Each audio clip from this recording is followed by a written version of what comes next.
piece in front of us here, or should I say set of pieces, are called "The Sleep of Reason Produces Monsters." It's based off of the original etching by the Spanish painter and printmaker Francis Goya, made between 1797 and 1799, shown here.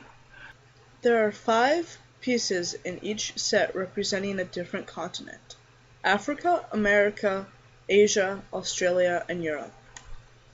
If you look at the Asian variation, you can see that the man slumped on his desk appears to be a race that isn't found usually in Asia. The same is true for Africa, with a man with pale skin instead of darker skin. In every single piece, the person, which is always a man, has his head in his arms as he slumps down on a desk, apparently asleep. In the background are creatures of the night, and there's a cat type at his feet. These creatures are commonly seen as irrational nocturne fears, rising up above the man. On the side of the desk, there's writing in French, which means, "Do the dreams of reason produce monsters?" and the name the continent photograph is about.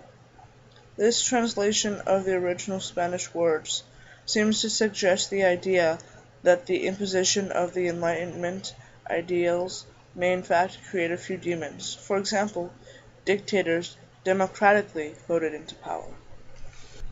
When comparing these photos with the original etching, there are many different things. For one, as in most of Shonibare's works, the clothes are the originally Indonesian but now African fabrics, adding life and color to the scene of whatever he's setting up. Also, the fact that there are several different variations of these while there's only one original sketch also makes a difference. Similarities between the photographs and the original etching are the positions the men are in, always slumped over the desk in sleep, with creatures in the background and writing on the side of the desk, though in the original that writing is in Spanish.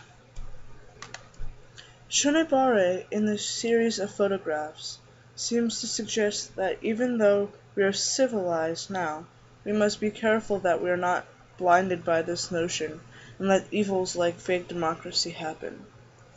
He's trying to warn us that things aren't as civilized or as perfect as they seem, even with all our claims to allow freedom of speech and equal rights.